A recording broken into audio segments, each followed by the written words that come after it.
Hello everyone, welcome to my YouTube channel poly electrica. Electrical and electronic measurement का आज हम अगला lecture start करने वाले हैं, जो कि है लेक्चर 10। पिछले क्लास में हमने पीएमएमसी इंस्ट्रूमेंट का टॉर्क इक्वेशन डिराइव किया था, जिसमें हमने देखा कि जो डिफ्लेक्शन मिलता था हमें थीटा, वो करंट के डायरेक्टली प्रोपोर्शनल होता है। और इससे हमें ये पता चलता है कि जो पीएमएमसी इंस्ट्रूमेंट है उसका जो स्केल है वो यूनिफॉर्म है या फिर लीनियर है या फिर रैखिक है। तो हम टॉर्क इक्वेशन से ये पता कर चुके हैं। पीएमएमसी इंस्ट्रूमेंट को लंबे समय तक यूज़ करने के बाद उसमें कुछ एरर्स आने लगते हैं, उसमें कुछ त्रुटियां आने लगती है। उसके बारे में आज हम पढ़ेंगे कि पीएमएमसी इंस्ट्रूमेंट में किस किस तरीके का प्रॉब्लम क्रिएट होता है, उसमें क्या क्या एरर्स आते हैं। तो चलिए देखते हैं errors in PMMC instrument.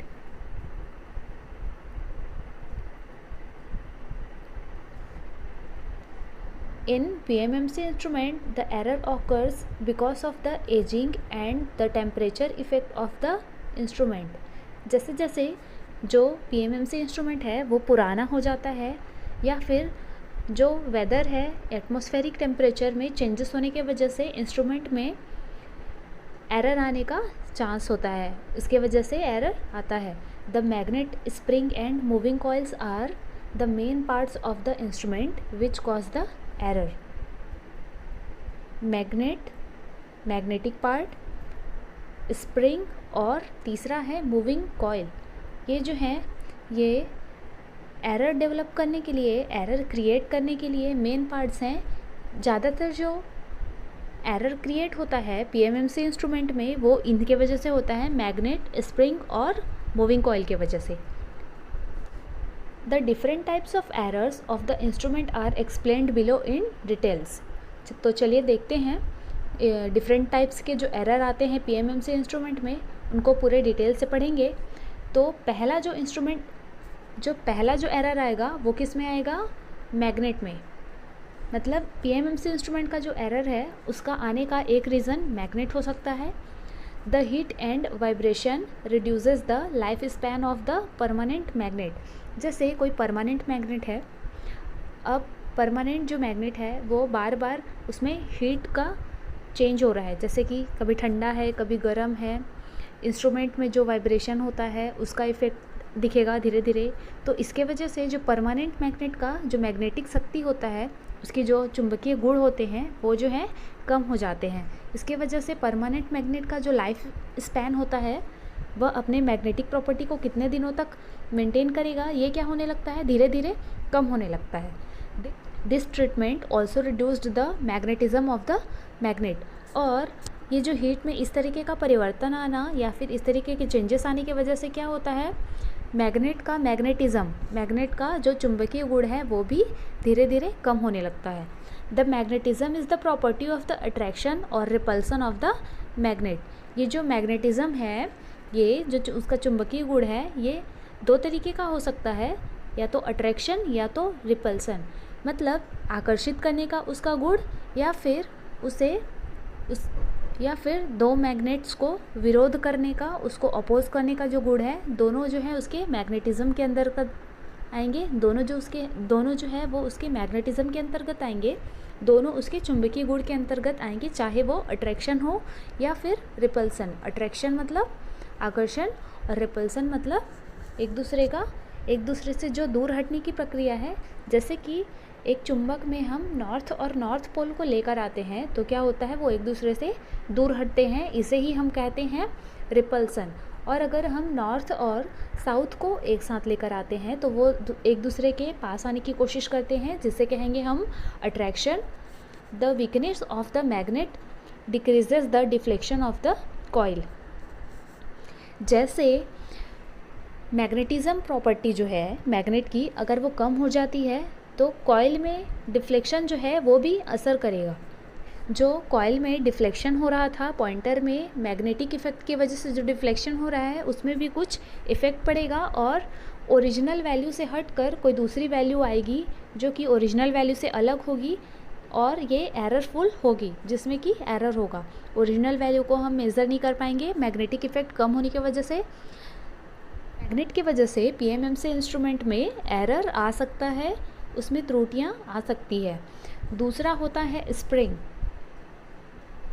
दूसरा है हमारा spring. The weakness of spring increases the deflection of the moving coil between the permanent magnet. Spring जो है वो क्या करता है, स्प्रिंग हम कंट्रोलिंग टॉर्क के लिए यूज़ कर रहे हैं। अब जैसे स्प्रिंग का एक कैपेबिलिटी होगा, एक निश्चित समय के लिए, वो एक फिक्स्ड टाइम के लिए स्प्रिंग का जो वापस आने का प्रॉपर्टी होता है, एक अपोज करने का प्रॉपर्टी है, वो एक निश्चित समय तक रहेगा। लेकिन जब स्प्रिंग है, वो उसकी स्प्रिंग की जो प्रॉपर्टी है वो अगर कमज़ोर होती है, उसमें अगर वीकनेस आ जाता है, तो क्या होगा, वो प्रॉपर कंट्रोलिंग टॉर्क प्रोवाइड नहीं कर पाएगा और डिफ्लेक्शन जो है ज़्यादा हो जाएगा, डिफ्लेक्टिंग टॉर्क ज़्यादा हो जाएगा। और स्प्रिंग टाइम एजिंग के वजह से, पुराना होने के वजह से उतने अच्छे तरीके से कंट्रोलिंग टॉर्क प्रोवाइड नहीं कर पाएगा, जिससे कम कंट्रोलिंग टॉर्क प्रोवाइड होगा। तो क्या होगा, अगर डिफ्लेक्शन टॉर्क ज़्यादा होगा और कंट्रोलिंग टॉर्क कम होगा, तो जो पॉइंटर को जहाँ पर रुकना था वो उस जगह पर नहीं रुकेगा, बल्कि थोड़ा आगे मूव हो जाएगा। तो इससे हम ओरिजिनल वैल्यू मेज़र करने में एबल नहीं होंगे, इससे हम ओरिजिनल वैल्यू को कैलकुलेट नहीं कर पाएंगे। पॉइंटर में ओरिजिनल वैल्यू से ज़्यादा वैल्यू शो करेगा, क्योंकि हमारा जो स्प्रिंग है उसका रोकने का जो शक्ति है, अपोज करने का जो शक्ति है, वो टाइम के हिसाब से कम हो चुका है। The weakness of the spring increases the deflection of moving coil between the permanent magnet. और क्या होगा, इसके वजह से परमानेंट मैग्नेट के बीच में जो मूविंग कॉइल हमारा लगा हुआ है, जो कि एक स्पिंडल से जुड़ा होता है, उसमें पॉइंटर जुड़ा रहता है जो कि डिफ्लेक्ट होता है। तो क्या होगा, मूविंग कॉइल जो है वो ज़्यादा डिफ्लेक्ट करेगा, उसके साथ ही साथ उससे जुड़ा हुआ जो पॉइंटर होगा वो भी ज़्यादा डिफ्लेक्ट करेगा। So even for the small value of current the coil shows large deflection.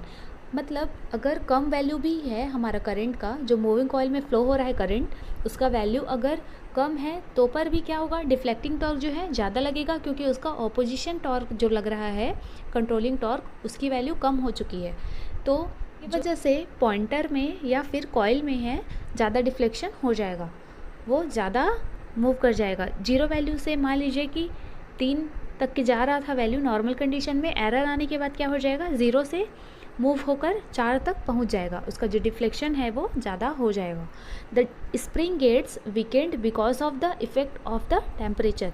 जो स्प्रिंग है वो वीक क्यों होते, जो स्प्रिंग है वो वीक क्यों होंगे, टेम्परेचर इफेक्ट के वजह से वो वीक हो जाएंगे। स्प्रिंग जो है वो एक मेटल का बना होगा, टेम्परेचर में चेंजेस होने की वजह से जो स्प्रिंग का टेम्परेचर के बार बार चेंज होने की वजह से स्प्रिंग क्या होगा, वापस से अपने, जैसे स्प्रिंग को हम एक कंट्रोलिंग टॉर्क प्रोवाइड करते हैं, जैसे ही डिफ्लेक्शन हमारा 0 होता है, मतलब हम किसी भी रीडिंग को लेने के लिए वहाँ पर से इंस्ट्रूमेंट को हटा लेते हैं या डिस्कनेक्ट कर लेते हैं, तो स्प्रिंग जो है अपने वापस कंडीशन में आ जाता है।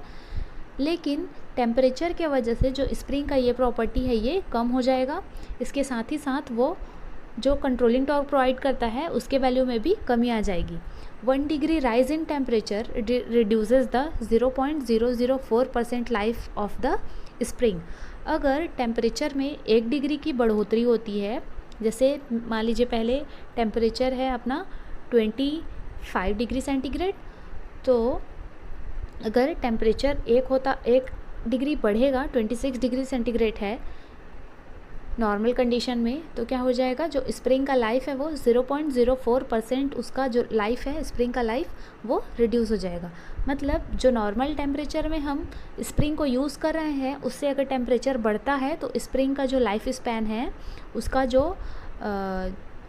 जो जीवन काल है स्प्रिंग की एक बेस्ट क्वालिटी जो है वो कम हो जाएगी। 0.04% जो है उसके लाइफ में असर पड़ेगा स्प्रिंग के। तो ये 2 तरीके के एरर हो गए, मैग्नेट की वजह से, स्प्रिंग के वजह से। अब तीसरा जो है वो होता है हमारे मूविंग कॉइल की वजह से। तो पीएमएमसी इंस्ट्रूमेंट में जो तीसरा एरर है प्रोड्यूस हो सकता है, वो किसके वजह से हो सकता है, मूविंग कॉइल के वजह से। The error exists in the coil when their range is extended from the given limit by the use of shunt. PMMC instrument में हम उसके रेंज बढ़ाने के लिए क्या करेंगे, शंट कनेक्शन करके मूविंग कॉइल में जो है शंट कनेक्शन करेंगे. शंट मतलब एक पैरेलल कनेक्शन, एक समानांतर जो कनेक्शन करके हम उसका रेंज को बढ़ा सकते हैं. लेकिन ऐसा करने से क्या होता है, मूविंग कॉइल में जो है वो एरर आने लगता है. The error occurs because of the change of the coil resistance on the shunt resistance. जो कॉइल का एक रेजिस्टेंस होगा, कॉइल का जो प्रतिरोध होगा, शंट प्रतिरोध, उसमें चेंजेस के वजह से एरर ऑकर होगा, उसमें त्रुटियाँ आएंगी. This happens because the coil is made up of copper wire which has high shunt resistance and the shunt wire made up of manganin has low resistance. क्या होगा, जो कॉइल में हमारे यूज़ होते हैं वो कौन से होंगे, कॉपर वायर. कॉपर वायर का जो रेजिस्टेंस है वो ज़्यादा होगा और शंट में या फिर पैरेलल में जो भी हम वायर कनेक्ट करेंगे वो किसका बना होगा, मैग्नेनिन. तो ये मैग्नेनिन का जो है रेजिस्टेंस लो होगा. तो ये रेजिस्टेंस के डिफरेंसेस की वजह से मूविंग कॉइल के जो रेटिंग है, मूविंग कॉइल का जो परफॉर्मेंस है उसमें कमी आएगा और PMMC इंस्ट्रूमेंट में एरर क्रिएट हो जाएगा. To overcome from this error the swamping resistance is placed in series with the moving coil. तो अगर बाई चांस हम लोग रेंज को एक्सटेंड करने के लिए मूविंग कॉइल के पैरेलल में, मूविंग कॉइल के समानांतर में अगर वायर लगाते हैं तो एरर क्रिएट हो जाता है. लेकिन इस एरर से बचने के लिए, to overcome from this error the swamping resistance is placed in series with the moving coil. एक स्वैम्पिंग रेजिस्टेंस उसको हम क्या करेंगे, मूविंग कॉइल के सीरीज़ में या फिर मूविंग कॉइल के श्रेणी क्रम में लगा देंगे. तो इससे जो है ये मूविंग कॉइल में जो क्रिएट होने वाला एरर है उसको ओवरकम किया जा सकता है, उसको रोका जा सकता है. The resistor which has low temperature coefficient is known as the swamping resistance. एक ऐसा रजिस्टर जिसका टेम्परेचर कोफिशिएंट जो है कम होगा, वो होगा, उसे हम कहेंगे स्वैम्पिंग रेजिस्टेंस. एक ऐसा रेजिस्टेंस जिसका लो टेम्परेचर कोफिशिएंट होगा वो हो गया हमारा स्वैम्पिंग रेजिस्टेंस, उसे हम कहेंगे स्वैम्पिंग रेजिस्टेंस. और स्वैम्पिंग रेजिस्टेंस को कहाँ कनेक्ट करते हैं, मूविंग कॉइल के श्रेणी क्रम में. The swamping resistance reduces the effect of temperature on the moving coil. Moving coil में जो पहले वायर लगा हुआ था वो कौन सा था, कॉपर का वायर, जिसका रेजिस्टेंस ज़्यादा होगा. ज़्यादा रेजिस्टेंस है तो क्या होगा, उसमें टेम्परेचर भी ज़्यादा होगा. तो इसके वजह से मूविंग कॉइल में एरर आएगा. लेकिन अगर हम स्वैम्पिंग रेजिस्टेंस लगाते हैं तो जो टेम्परेचर का इफ़ेक्ट है उसे वो स्वैम्पिंग रेजिस्टेंस जो है कम कर देगा और एरर जो है कम हो जाएगा. मूविंग कॉइल में होने वाले इस तरीके के एरर को स्वैम्पिंग रजिस्टर के द्वारा रोका जा सकता है. ये हो गए कुछ एरर्स. कौन कौन से एरर थे, PMMC इंस्ट्रूमेंट में होने वाले कौन कौन से एरर थे, मैग्नेट के वजह से एक एरर हो रहा था, स्प्रिंग के वजह से, और तीसरा है मूविंग कॉइल के वजह से. ये मेन एरर्स जो हैं PMMC इंस्ट्रूमेंट में आ रहे थे. PMMC इंस्ट्रूमेंट का कुछ एडवांटेज और डिसएडवांटेज है, मतलब उसके कुछ फ़ायदे और नुकसान हैं जिसे हम अभी डिस्कस करेंगे. तो क्या क्या फ़ायदे हैं इसे देखते हैं पहले, उसके बाद हम देखेंगे उसके डिसएडवांटेजेस. उससे पहले देखते हैं advantages. Advantages of PMMC instrument. The following are the advantages of PMMC instrument. ये जो है नीचे बताया जा रहा है, ये है PMMC इंस्ट्रूमेंट का फ़ायदा. PMMC इंस्ट्रूमेंट में क्या क्या फ़ायदे हैं. The scale of PMMC instrument is correctly divided. PMMC instrument का जो स्केल रहता है वो करेक्टली डिवाइडेड होता है, ये उसका पहला एडवांटेज है. The power consumption of the device is very less. जैसे कि हम PMMC इंस्ट्रूमेंट से मेज़रमेंट कर रहे हैं तो इंस्ट्रूमेंट का एक खुद का एक पावर कंजम्पशन होगा, वो एक पावर कंज्यूम करेगा, एक पावर को लेगा उसे ऑपरेट कराने के लिए. तो ये जो है PMMC इंस्ट्रूमेंट में बहुत ही कम होता है, बहुत कम पावर में हम PMMC इंस्ट्रूमेंट को चला सकते हैं. The PMMC instruments have high accuracy because of the high torque weight ratio. तीसरा इसका एडवांटेज है कि PMMC इंस्ट्रूमेंट का जो एक्यूरेसी है वो बहुत ही हाई होता है, मतलब ये बहुत ही अच्छा रिस्पांस देता है वो एक हम शुद्ध रिज़ल्ट प्राप्त कर सकते हैं पीएमएमसी इंस्ट्रूमेंट से। ये किस वजह से होता है? क्योंकि यहाँ पर high torque to weight ratio, torque जो है, टॉर्क और वेट का रेशियो जो है, इन दोनों का जो अनुपात है वो ज़्यादा होता है। इस वजह से पीएमएमसी इंस्ट्रूमेंट का जो एक्यूरेसी है वो भी ज़्यादा होता है। एक्यूरेसी ज़्यादा होने से मतलब है उसमें शुद्धता ज़्यादा होती है, वो अच्छा रिस्पांस देता है, एक्चुअल वैल्यू का लगभग रिस्पांस देता है, जितना ज़्यादा से ज़्यादा रियल हो सके, जो एक्चुअल से एक्चुअल वैल्यू के एक्चुअल जो होता है रियल वैल्यू उसके आसपास रिस्पांस करता है। The single device measures the different range of voltage and current. एक ही टाइप के पीएमएमसी इंस्ट्रूमेंट से हम लोग डिफरेंट रेंज के वोल्टेज और करंट को मेज़र कर सकते हैं। ये इसका बहुत ही ख़ास एडवांटेज है। मतलब एक ही पीएमएमसी इंस्ट्रूमेंट से हम लो वोल्टेज और हाई वोल्टेज दोनों तरीके का जो रेंज का वोल्टेज रहेगा उसे मेज़र कर पाएंगे। उसी तरीके से एक कम करंट और थोड़ा ज़्यादा करंट दोनों को हम एक ही पीएमएमसी इंस्ट्रूमेंट से मेज़र कर सकते हैं। This can be done by the use of multipliers and shunt. ये कैसे होता है? उनके रेंज को बढ़ा दिया जाता है शंट या फिर मल्टीप्लायर के द्वारा। एक ही पीएमएमसी इंस्ट्रूमेंट से डिफरेंट रेंज के अलग अलग रेंज के वोल्टेज और करंट को मेज़र कर पाते हैं।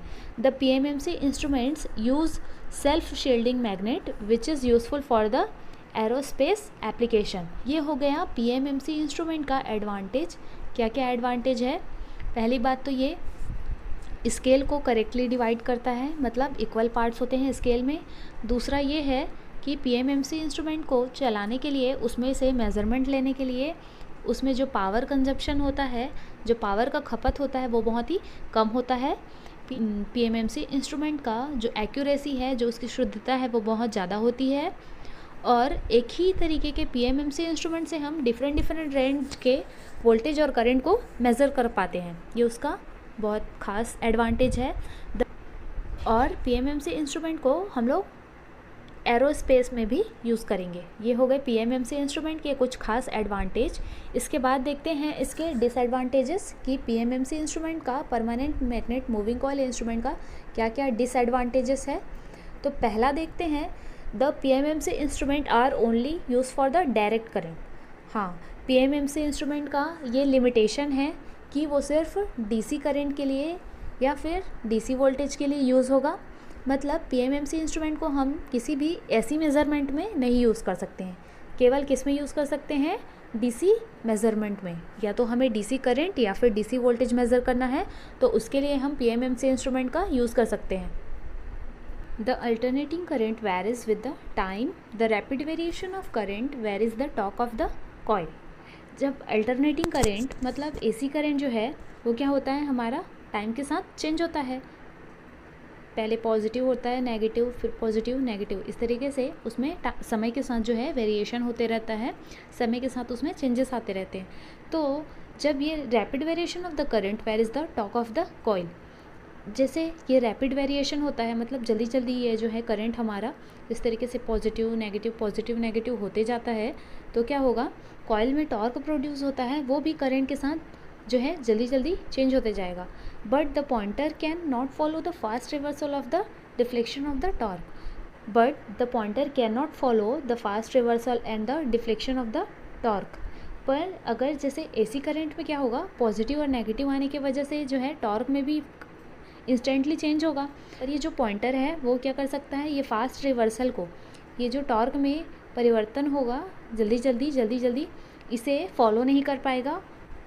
ये जो पॉइंटर है ये उस टॉर्क में होने वाले जो वेरिएशन है उसमें जो चेंजेस आएंगे पॉजिटिव नेगेटिव, उसमें जो फास्ट रिवर्सल होगा उसको क्या है, पॉइंटर फॉलो नहीं करा पाता। इसकी वजह से पीएमएमसी इंस्ट्रूमेंट को हम लोग एसी के लिए यूज़ नहीं करते हैं, एसी के लिए यूज़ नहीं होता, only use for DC current.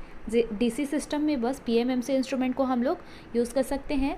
The cost of the PMMC instrument is much higher as compare to the moving coil instrument. Moving coil instrument हम आगे पढ़ेंगे, लेकिन अभी क्या पढ़ रहे हैं, permanent magnet moving coil instrument. तो ये जो ये permanent magnet moving coil instrument, यहाँ पर पीपीएमसी हो गया है, ये करेक्ट कर लीजिएगा, इसे पीएमएमसी इंस्ट्रूमेंट है। जो पीएमएमसी इंस्ट्रूमेंट है उसका कॉस्ट है, उसकी जो कीमत है वो मूविंग कॉइल इंस्ट्रूमेंट से ज़्यादा होगी, और उसका ये लिमिटेशन भी है कि उसे हम सिर्फ डीसी में यूज़ कर सकते हैं। तो ये इसका ड्रॉबैक है, ये उसका नेगेटिव पॉइंट है कि इसका जो कॉस्ट है उसके सिमिलर जो और भी इंस्ट्रूमेंट होंगे उसके कंपैरिजन में क्या है, उसका कॉस्ट ज़्यादा है, ये ज़्यादा महंगा है। तो ये एक तरीके से इसका ड्रॉबैक है। अगर हमें उसी काम के लिए कोई सस्ते इंस्ट्रूमेंट मिल जाएंगे तो हम ज़बरदस्ती का एक्स्ट्रा पैसा क्यों खर्च करेंगे पीएमएमसी इंस्ट्रूमेंट में। तो क्या है, इसका कॉस्ट जो है वो ज़्यादा है, यह उसका ड्रॉबैक है। The moving coil itself provides the electromagnetic damping.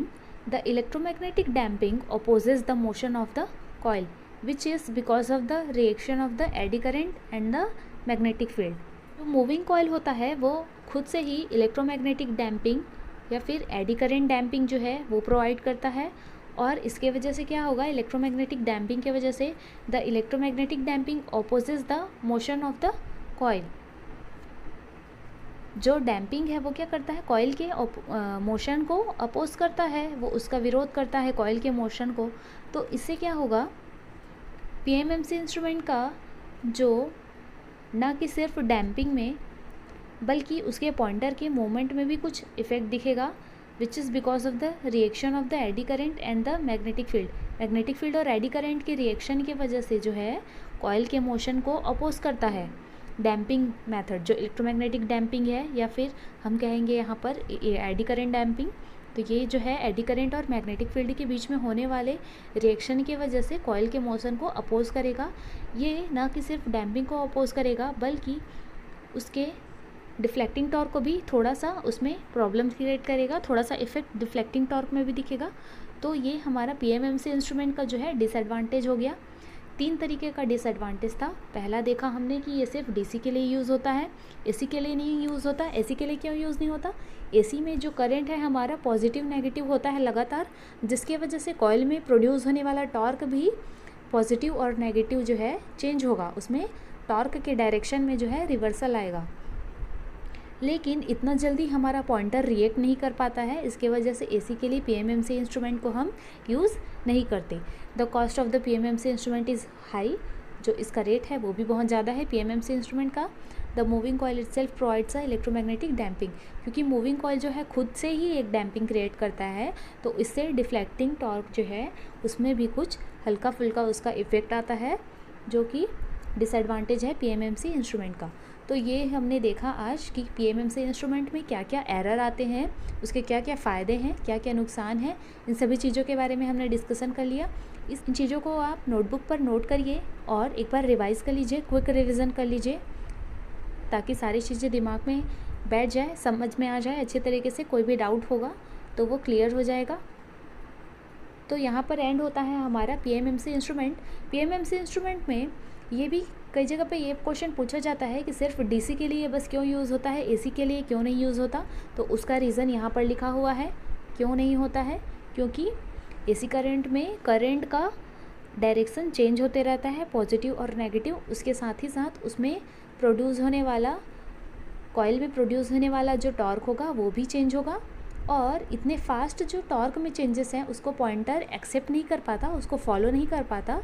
That's why we can not use PMMC instrument for AC. इसलिए हम पीएमएमसी इंस्ट्रूमेंट्स को एसी के लिए, अल्टरनेटिंग करंट के लिए यूज़ नहीं कर सकते। तो ये हो गया PMMC instrument over. Next class में हम पढ़ेंगे मूविंग कॉइल के बारे में, मूविंग कॉइल इंस्ट्रूमेंट्स और भी अलग तरीके के जो भी इलेक्ट्रोमैकेनिकल इंस्ट्रूमेंट्स हैं उनको एक एक करके पढ़ते जाएंगे। तो आज का क्लास यहीं पर ओवर होता है। Thank you.